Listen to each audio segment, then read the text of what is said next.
donados a la biblioteca del Instituto de Investigación en honor al 23 aniversario de la carrera de Sociología a cargo del doctor Julio Álvarez Quispe, quien es director general del Centro de Investigaciones Sociocomunitarias de la Vicepresidencia. Y finalmente, cierre y despedida del evento. Bueno, en principio, permítanme hacer el acto ritual de permiso a nuestro Kuntumamani.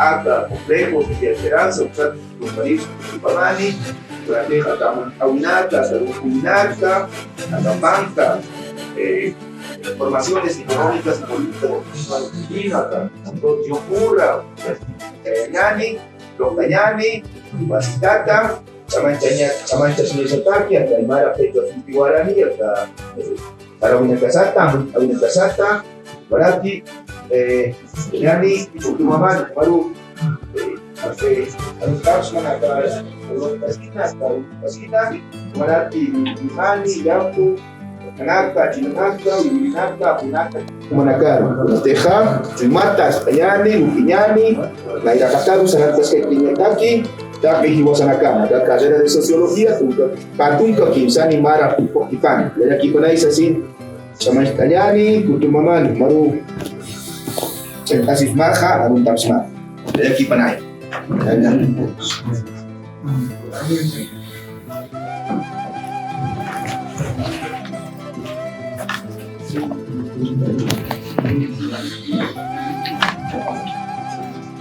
Seguidamente tenemos las palabras de bienvenida a cargo del licenciado Aurelio Chura, quien es director de la carrera de Sociología de esta universidad. Super, ya llamo como en Kibar Gilata.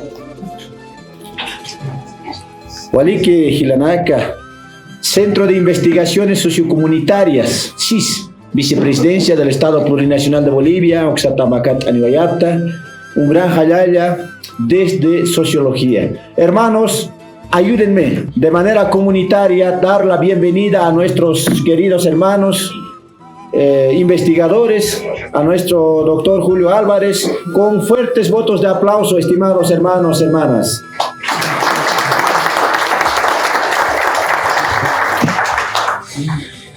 En la vida, cuando hacemos las cosas de corazón, se quedan esas semillas para siempre. Cuando una persona se propone escribir un libro, también lo hace con Taquechuima. También primero piensa, ¿qué es lo que va a plasmar en estas páginas? Y por eso cuando uno tiene en sus manos un libro, decía el profesor Juan José Bautista, que es ahora nuestro ancestro, hay que pedir permiso del autor de este libro para empezar a hojear cada una de sus páginas. Porque detrás de un libro hay una persona, hay una hayu, hay un corazón, hay un pensamiento, hay un sueño. Ninguna palabra está escrita así nomás. Entonces, hermanos y hermanas, hoy vamos a escuchar ese hayu de John Murra, que seguramente al momento que estaba empezando con las plumas a escribir estas páginas, él ha proyectado un objetivo, un sueño, de registrar, de testimoniar en lo escrito cómo nuestros pueblos tenían su propio sistema de organización económica, política, social, cultural y espiritual. Entonces, hermanos, hay que pedir permiso.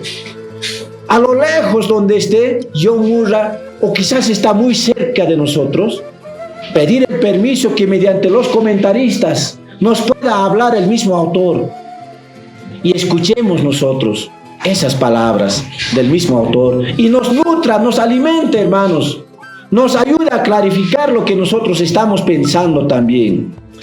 Con estas palabras, estimados hermanos, hermanas, damos este inicio de esta actividad importante que hemos coordinado directamente con el doctor Julio Álvarez Quispe. Él también es nuestro docente de nuestra carrera. Ustedes conocen, aquí están sus estudiantes, ¿no? Y estamos felices, hermanos, que cada uno de ustedes esté para escuchar. Y hermanos, no vamos a abandonar hasta el final, tenemos que quedarnos hasta el final del evento, ¿no? Después de esto vamos a tener otra presentación del libro sobre la epistemología andina con Abdón Zárate. Y va a ser otro momento también de regocijo, de retroalimentación, de sanación epistémica para cada uno de nosotros. En tal sentido, hermano Julio, muchas gracias por tu tiempo, muchas gracias por abrir tu agenda de este gran centro de investigación sociocomunitaria que tiene alcance nacional. Están en ferias de libros en Tarija, en Sucre, en Cochabamba, en Santa Cruz, y además de alcance internacional. Y dentro de toda esa agenda de la institución del CIS está hoy día con nosotros no solamente el director, está todo el personal aquí presente. Y a ellos también, hermanos, hay que dar un fuerte voto de aplauso, hermanos, porque son ellos parte también para que se haga posible esta presentación del libro. Un fuerte voto de aplauso para todo el equipo del CIS, estimados hermanos. De esta manera, doy por inaugurado esta presentación del libro, de este libro importante que titula Formaciones económicas y políticas del mundo andino, de John Murray. Que sea pues en buena hora y un gran jalaya a todos ustedes, hermanos presentes, y a los hermanos ausentes pero que nos están siguiendo mediante las redes sociales, porque se está transmitiendo en vivo, estimados hermanos, hermanas, ¿no? Un gran jalaya nuevamente y muchas felicidades y gracias al CIS. Un gran jalaya, Pilata, licenciado Abel Ochura, director de la carrera de Sociología. Bueno, vamos a tener dos comentarios sobre el libro en cuestión. El primer comentario está a cargo del magíster Germán Guaigua Choquehuayta. Él es investigador del CIS en la línea de investigación del Estado plurinacional. Entonces, hermano Germán, Humanquiwa Aruja, adelante. Bien, muy buenos días tengan todos ustedes. Muchas gracias por la invitación para comentar este libro. En principio, agradecer al licenciado Aurelio Ochura, director de la carrera de Sociología de la OPEA, así como también al director del Centro de Investigaciones Sociocomunitarias, doctor Julio Álvarez. Así también quisiera extender un saludo muy cordial al licenciado Froilán Laime, que también es el comentarista de este texto. Finalmente, también hacer una mención a nuestro moderador, al magíster Frederic Carapi, y también a todos ustedes, muchas gracias por su participación en una semana muy importante, ¿no es cierto?, para la carrera, porque se cumple un año más de vida, y creemos de que la presentación de este texto un poco va a dar el contexto general para poder entender uno de los textos, como bien se ha señalado, muy importantes, ¿no?, para comprender el mundo andino. Entonces, lo que voy a hacer es hacer una breve reseña, en realidad, de lo que contiene el texto y plantear también algunas preguntas de lo que significaría, ¿no es cierto?, la importancia de este texto en las ciencias sociales, sobre todo en la región y también en Bolivia. Este es un texto que se ha editado en la Biblioteca del Bicentenario de los 200 libros, precisamente, y se ha elegido porque tiene como decimos, una importancia trascendental para comprender, ¿no es cierto?, la formación económica y política del mundo andino. Y vamos a ver cuáles son esos rasgos importantes, ¿no? El estudio introductorio ha sido desarrollado por Mena Medinaceli, recientemente fallecida, una historiadora muy importante en la academia, que ha hecho varios aportes en ese sentido. Así también este texto respeta lo que podríamos decir la primera edición, que se publicó básicamente en 1975 en el marco del Instituto de Estudios Peruanos, el IEP, y que en realidad fue un texto prácticamente de lectura obligatoria en la década del 70, 80, 90, y yo creo que hoy en día estamos hablando también de una relectura que podemos hacer de este texto tan importante. John Musa es un antropólogo historiador que en 1955 defendió en la Universidad de Chicago su tesis doctoral titulada La Organización Económica del Estado Inca. Ese es el texto que ustedes pueden igual buscar en las redes, está eso de libre disposición. Básicamente es una tesis muy interesante porque nos plantea una serie de temas vinculados con la estructuración de la formación económica política del mundo andino. Entonces, hay una mirada, yo diría inicialmente, una mirada etnohistórica. Él inaugura en realidad una mirada etnohistórica de las comunidades andinas. Entonces, este es un texto que básicamente plantea esa mirada, ¿no? Donde está el tema antropológico, el tema arqueológico y el tema histórico, que eso vendríamos a denominar como el elemento etnohistórico que nos permite comprender desde una mirada histórica la formación precisamente del mundo andino. En ese sentido, en 1975, como decía, este texto es publicado por el IEP, que agrupa básicamente 12 ensayos escritos durante el periodo comprendido entre 1958 y 1973, es decir, después de la defensa de su tesis doctoral. Lo que hace Musa es una forma muy interesante de plantear la investigación. Empieza a debatir en distintos foros con pares antropólogos, ya sea también americanos como también en el propio Perú, con distintos historiadores peruanos, donde empieza a discutir uno de sus elementos claves centrales en las ciencias sociales, yo diría, en América Latina, que es el concepto básico, ¿no es cierto?, del control vertical de los pisos ecológicos, que esa es una de las categorías centrales, y de hecho el ensayo 3 en este texto está dedicado a analizar precisamente en qué consiste este modelo. Es un modelo, muchos dicen, y también los historiadores y también los antropólogos y los arqueólogos, es un modelo que se desarrolló en la época prehispánica, anterior a la invasión europea. Ahí radica, ¿no es cierto?, su importancia. Entonces decíamos, este es un tema importante, no solamente este texto que decía, sino también lo que señalaban, o sea, el tema de la metodología, ¿no? Donde básicamente son ensayos, son investigaciones con uso de fuentes diversas y también con la colaboración, como decíamos, interdisciplinar. Esas tres ciencias son combinadas, ¿no es cierto? Como decía, la antropología, la arqueología y la historia se combinan en esta mirada muy interesante. Decíamos, utiliza fuentes, y creo que eso es bien importante destacar.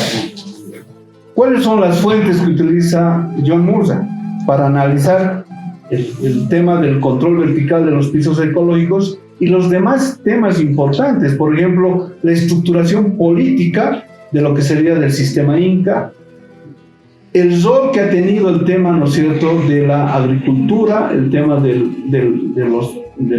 la estructura pastoril en base a los auquénidos, el rol que ha tenido el tema de los tejidos en la formación también, ¿no es cierto?, de esta estructura. Entonces parte básicamente de dos fuentes importantes, dos elementos importantes que son las visitas de Huánuco de 1662 realizada por Íñigo Ortiz de Zúñiga, y yo diría la más importante, la visita a Chucuito 1567 realizada por Garci Díez de San Miguel. Y también está el otro, la visita a Songo, que conocemos, Songo es uno de los lugares que está muy próximo a el Alto de La Paz, donde ahí también podemos ver, ¿no es cierto?, este concepto clave, ¿no?, del control vertical de los pisos ecológicos. Entonces, todo el desarrollo investigativo que Musa nos plantea en este texto está basado en fuentes primarias. No, muchas veces dicen, no, el pasado es arcaico, es utópico, eso no ha existido nunca, no. El esfuerzo que hace Musa en estos 12 ensayos, por eso la importancia del texto, se basa en fuentes primarias. Estas visitas que se han desarrollado en el siglo XVI, ¿no es cierto?, son como los censos que actualmente conocemos. Un poco que plantean la radiografía de distintos lugares. En el primer caso es Huánuco, es una región importante del Perú, y la otra, como decía, es la visita de Chucuito, que nos plantea muchas preguntas, yo diría, en torno a lo que es básicamente la zona del lago Titicaca, ¿no? O sea, las comunidades que se han establecido, y en realidad, desde mi punto de vista, el ensayo número 3, donde aborda el tema del control vertical de los pisos ecológicos, y el otro, que es el ensayo 7, que es la historia del reino Lupac, basada básicamente en la visita de Chucuito. Entonces, ¿en qué consiste el control vertical de un máximo de pisos ecológicos? Básicamente, como decíamos, es el tercer ensayo del libro, que muchos han señalado, y también la autora del estudio introductorio plantea que es el corazón del libro y el aporte más importante que ha desarrollado Musa, no solo para los estudios especializados, ¿no?, sino también para poder comprender, como decíamos de manera general, la originalidad del mundo andino. Este desarrollo de este ensayo duró por lo menos 12 años, desde la concepción inicial en este tomo, y, como les decía, fue resultado de un debate intenso, ¿no?, que se realizó en congresos y reuniones, ¿no?, que recibió también una retroalimentación de sus colegas. La estructura vertical, ¿no?, fue compartida por diversas comunidades geográficamente distantes, tanto de habla aymara como quechua. El sistema utilizado, al menos desde la época de lo que se denomina las naciones o señoríos, entonces articulaba básicamente distintas regiones, que hoy en día abarca también a distintos países. La visita de Chucuito, básicamente, y la descripción del reino Lupaca nos plantea básicamente esta idea de la verticalidad del control de los pisos ecológicos, cuyo centro era Chucuito, y lo que es, ¿no es cierto?, el reino Lupaca, y que tenía, digamos, como área de influencia básicamente la Puna y también la costa.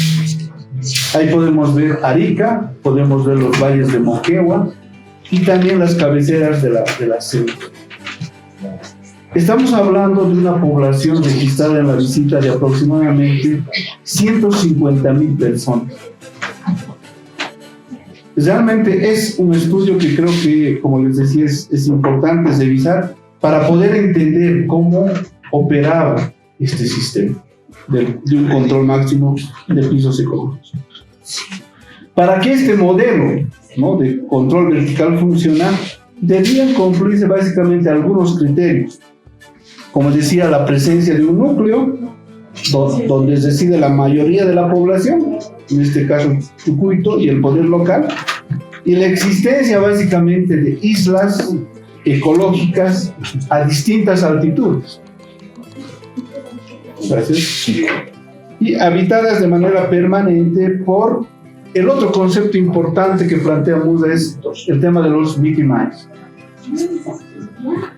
Estas familias, estos mitimayes, no se desvinculan de los lugares de origen y mantienen su estatus como miembros plenos de la comunidad. Un aspecto clave de este modelo es la ausencia de un sistema de mercado o de intercambio. De hecho, Musa destaca que ni siquiera se trataba del trueque, sino de autosuficiencia mantenida por redes de paréntesis. Entonces, para ir finalizando, me gustaría señalar cuáles son los elementos centrales de este modelo. Son 5 casos, decíamos, estudiados, que van desde el año 1460 a 1560. El primer caso son etnias pequeñas que habitaban Chaupihuaranca, en la zona más alta del Marañón y del Guayaga.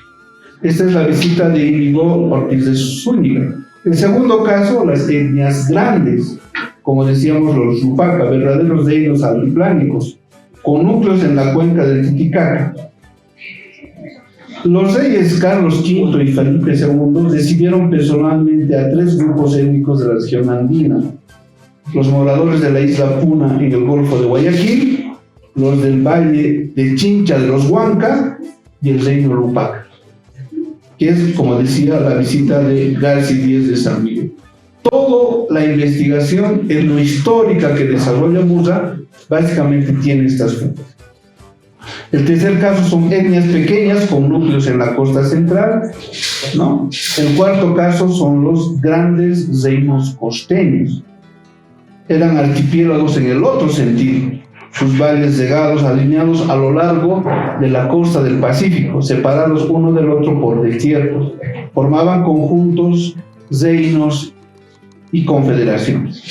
Y el quinto caso son etnias pequeñas, con núcleos en la montaña, aparentemente sin archipiélagos, ¿no? Y ahí estamos hablando del caso de los valles alrededor del Sonco y también el tema de los cocales en los yungas.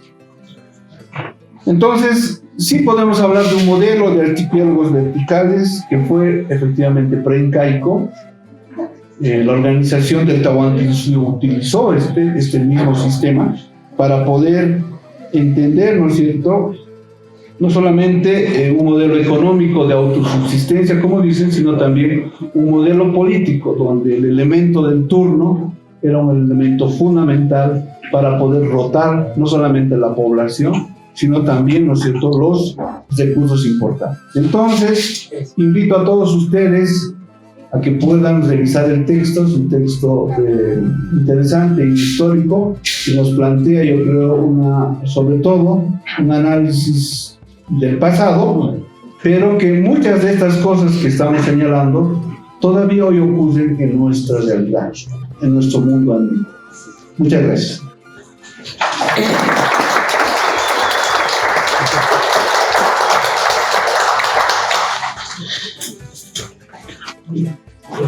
Un gran jalaya, estimado hermano Germán, es realmente tener el texto Formaciones económicas y políticas del mundo andino de John Murra es realmente fascinante, ¿no? Este autor nos induce a, bueno, no tal cual, pero nos acerca a conocer el mundo, nuestro mundo preinvasión, pero también los primeros años o mejor diré, la realidad del siglo XVI e incluso del presente, ¿no?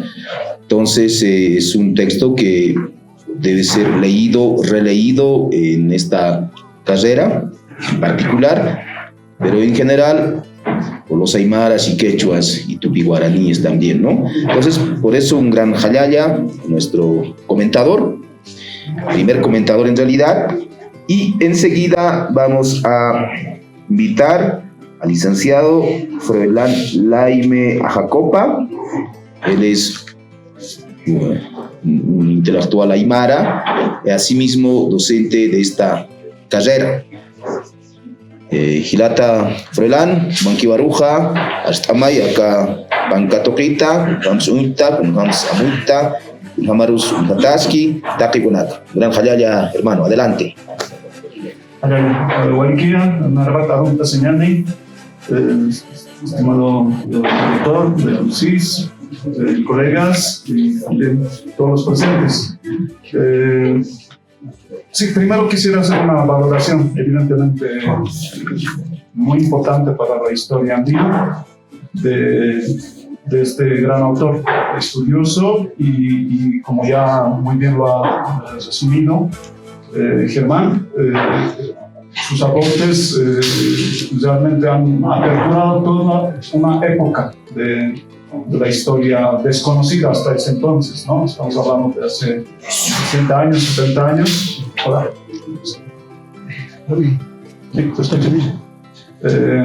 Entonces, claro, él es como el que ha inaugurado toda esta época de nuevos estudios sobre la historia andina, ¿no? De los pueblos andinos. Y eso es muy valorable, y también quiero destacar su metodología, como ya lo ha dicho también. Por ejemplo, basarse en los datos de las visitas es como una estadística en historia, ¿no? Es decir, tenemos digamos, esas fuentes de las visitas, los cronistas, y él lo ha sistematizado muy bien, eso hay que valorarlo. También creo está en el libro este famoso concepto de control vertical, ¿no? Que en realidad lo ha compartido con Darco, eso hay que reconocerlo también. Ramiro Condarco, que tenía la misma concepción, digamos, de este control desde la costa, en realidad, hasta, digamos, entrado a la selva, podemos decir, ¿no? Pasando los yungas o los valles, entonces era muy extenso, eso es cierto. En segundo lugar, quisiera quizás como una invitación también a la lectura del libro, o abrir nuevos temas, ¿no? Creo que eso es lo que nos toca a todos los que valoramos la obra, es decir, crear otras interpretaciones. Este modelo del control vertical evidentemente es el modelo que hasta ahora se mantiene, que se guía en lo que se llama en arqueología el intermedio tardío. No estamos hablando de los años 1200 de la era común, 1300, 1400, previo al Tahuantinsuyo, y se supone que toda la organización de esos siglos estaba basado precisamente en ese modelo, ¿no? Es decir, hay como capitales, podríamos decir, ¿no? O cabeceras, ¿no? Las marcas principales, ¿no? Que se extendían su población, como decimos, desde la costa hasta entrado la selva, ¿no? Entonces, ese modelo hasta ahora persiste, sirve para explicar cómo funcionaba, cómo estaba organizado las poblaciones de esos siglos. Sin embargo, también quisiéramos, si bien ese modelo está así explicado, pero podríamos darle una lectura, no sé si podemos llamarle aymara, ¿no? más cosmovisional de este texto, ¿no? Y todos los ensayos que tiene y los otros libros que también tiene. Es decir, claro, él como historiador se basa en datos efectivamente que están ahí, ¿no? A disposición, y si alguien se anima va a encontrar casi las mismas fuentes. Pero podríamos animarnos a interpretar de otra manera. Eso quiero un poco compartir con todos. Por ejemplo, ahora que estamos en el mes de la Chacana, esa figura escalonada, ¿no? Eso creo que ya es, por ejemplo, una sistematización, digamos, real, calado, ¿no? Eso es un vestigio arqueológico y estilístico, quizás, pero que sintetiza justamente esa transversalidad de la organización de la población, ¿no? Entonces, esa lomita al centro y a este lado la bajada, al otro lado también la bajada. Entonces, en Tiwanaku podemos tranquilamente encontrar eso, ¿no? Entonces, podríamos, leyendo los códigos de Tiwanaku, podríamos interpretar también los datos que nos ofrece el autor. Eso sería una alternativa, ¿no? Otra alternativa es ¿cómo se llama? El Buquina, recién estamos estudiándolo, y creo que eso es otra fuente lingüística, toponímica, y ahí uno se puede dar cuenta que los tiwanacotas, ¿no? los Buquinas, tenían como 4 formas de vivir, ¿no? 4 formas de vida, podríamos decir. No solamente es el Sumapanaña tan conocido, ¿no? Sino hay otras 3 más. Y uno de ellos se ha quedado en el Aymara como Sarnataña, ¿no? El Sariri, ¿no? Entonces, eso es otra interpretación quizás más lingüística, pero que también sería otra manera de ver, ¿no? El mismo control vertical, ¿no? Es decir, Utjaña es cuando te estableces en un lugar por mucho tiempo, pero Sarnataña ya implica que nunca te quedas ahí, digamos, establecido, sino se iban a muchas regiones. Sabemos, por ejemplo, que Tiwanaku estaba extendido hasta Chile, ¿no? Incluso hasta Samaipata, ¿no? Entonces, quiere decir que ese modelo es muy ancestral, ¿no? Es de tener acceso a todos los pisos ecológicos, ya sea para alimentación, pero también para el intercambio cultural, ¿no? Por ejemplo, Tiwanaku también sabemos que tenía mucha relación con la Amazonía, que hasta hace poco no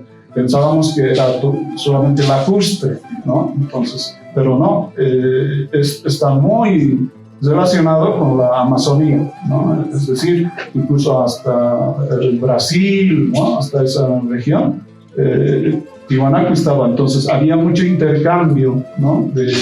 de objetos preciosos, ¿no? Y seguramente también de alimentos, de animales, etc.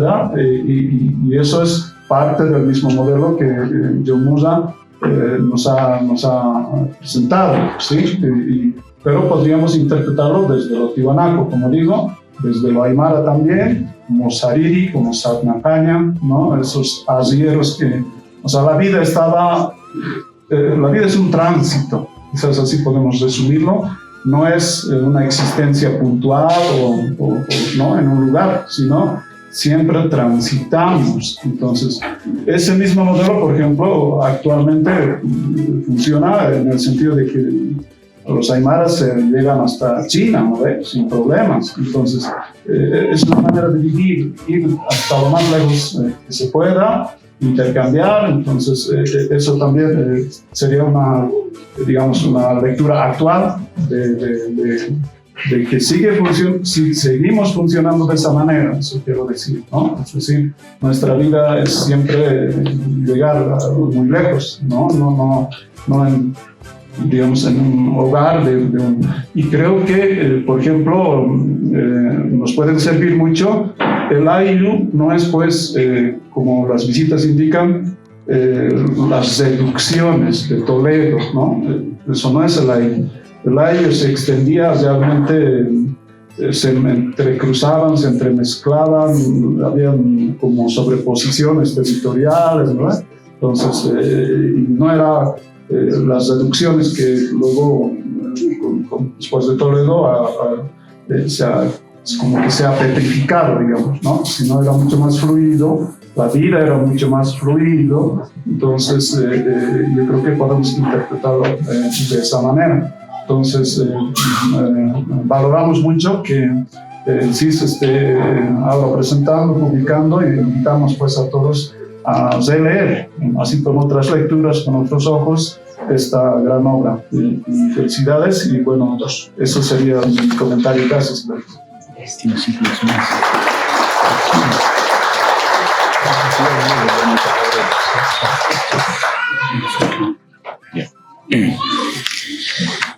Bien, muchas gracias, estimado hermano licenciado Froilán Laime, por tus comentarios acerca del contenido del libro, de esta gran obra de Yomura. Seguidamente vamos a invitar a que nos dé las palabras finales al doctor Julio Álvarez Quispe, Él es director general del Centro de Investigaciones Sociocomunitarias de la Vicepresidencia. Luego se procederá a la donación de libros de la Biblioteca del Bicentenario de Bolivia a la Biblioteca del Instituto de Investigaciones de esta carrera. Un gran aplauso para nuestro hermano doctor Julio Álvarez.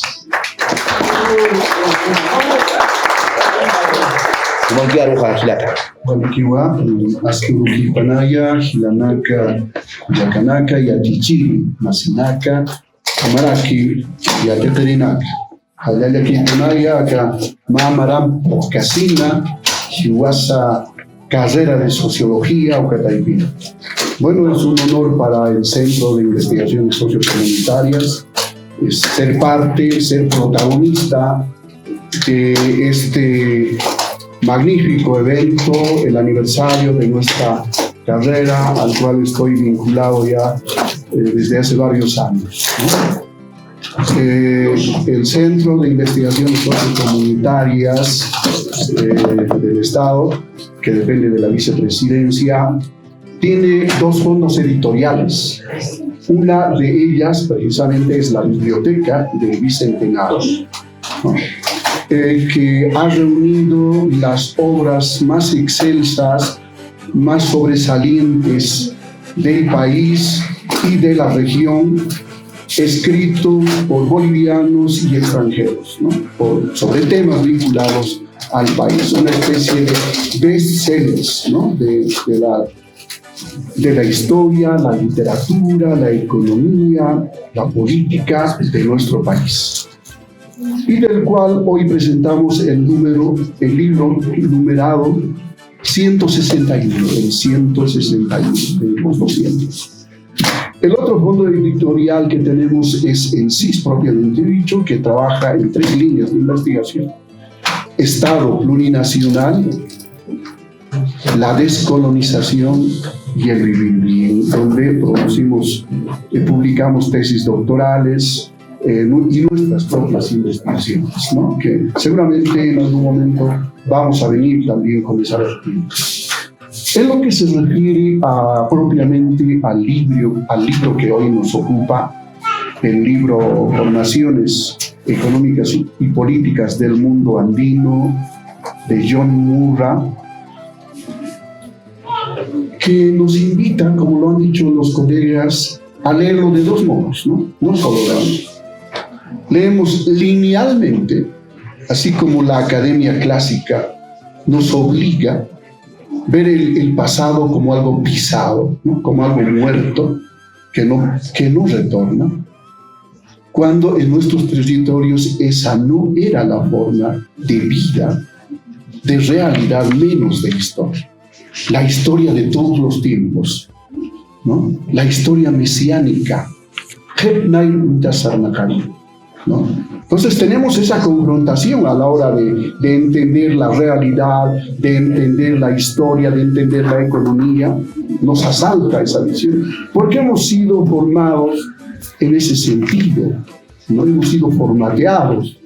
Nuestro chip mental, nuestro sentir pensar ha sido formateado de ese modo para ver linealmente la vida, ¿no? Y la academia, lastimosamente, con sus excepciones, sociología intenta, ¿no es cierto?, escapar de aquello, y eso es una gran virtud. Ustedes lo han escuchado al licenciado Aurelio Chula en su discurso. Intentamos generar un pensamiento localizado. Eso quiere decir desde un lugar de enunciación propio, más allá de la habitual modernidad, más allá de la historia lineal, desde nuestra propia mirada, desde nuestro propio sentir pensar, ¿no? Entonces, John Murra nos está invitando, o leemos linealmente esto y vamos a leer como un recordatorio, como el recuerdo, como una quimera, o leemos como la combinación de un pasado, presente y futuro que se da y que se sigue dando, ¿no? Con los estudiantes de la materia de procesos históricos civilizatorios hemos visto cómo es que eso fácticamente sí lo vivimos, Todos Santos. los muertos vuelven. ¿Cómo es que el pasado es pisado? ¿Cómo es que los muertos pueden volver? Y todos creemos que sí, hacemos nuestras mesas, nuestros altares, y todos estamos convencidos de que los muertos viven. Es que ese rato vuelve la historia no lineal, la historia mesiánica de todos los tiempos. Y eso es la práctica, eso era la práctica cotidiana. Juan José Bautista nos dice que hasta 1492 el criterio de futuro era el pasado. Parece irracional eso. Es que estamos atrapados en la linealidad y nos va a parecer irracional, ¿no? Entonces John Murra nos interpela, nos cuestiona. ¿Desde qué ángulo vamos a ver? ¿Desde qué mirada? ¿Desde la exógena, como estamos habituados linealmente? ¿O desde la historia de todos los tiempos, ¿no? En que no va a ser el pasado, sino va a ser el presente también. El concepto de complementariedad ecológica que acuña, que trabaja, que retoma John Murra, se refiere a lo comunitario, a la red de la vida, ¿no? Que no es una utopía, no es nada romántico, es una facticidad histórico, cultural, civilizatoria. Entonces este libro es una beta interesante, ¿no? Para poder mirarnos en el espejo históricamente, culturalmente, políticamente, económicamente. Redescubrir, por ejemplo, en sociología ahora se está hablando la multilocalidad, está en boga ese concepto. John Murra nos está hablando de aquello, no con ese nombre, ¿no? De la red, de los pisos ecológicos, de la articulación de la economía en diferentes niveles, de tal modo que se garantiza la seguridad y soberanía alimentaria, los turnos en los cargos, etcétera, etcétera, ¿no? Una riqueza bastante compleja y al mismo tiempo benigna también, ¿no? Bueno, yo quiero terminar pues trayéndoles el regalo en este aniversario, ¿no? Y doble placer compartir con el licenciado Aurelio Chura, a quien lo conozco desde hace muchísimos años. Obviamente hay una diferencia de edad entre nosotros. Yo lo he conocido muy jovencito. Hemos trabajado, por ejemplo, en el Instituto de Investigaciones de la Unibol, donde hemos hecho un libro íntegramente pensado en Aymara, escrito en Aymara. Fue un intento, ¿no? Entre otras cosas, hoy día lo he escuchado, su discurso me encantó. Felicidades, licenciado. Yo creo que hay que no repetir las teorías, hay que generar ciencia desde sociología. Creo que su director tiene bien claro el panorama en ese sentido. Bueno, entonces vamos a hacer la entrega de un lote de libros, alrededor de 100 libros aproximadamente, que de seguro va a servir para la lectura de los docentes y los estudiantes que van al Instituto de Investigaciones. Así que procederemos, está que vaya adelante. Sí, por favor, nos acompañan.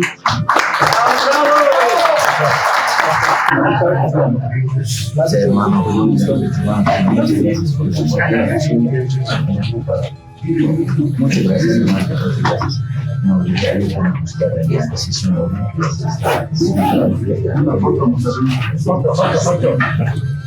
fuertes votos de aplauso, estimados hermanos.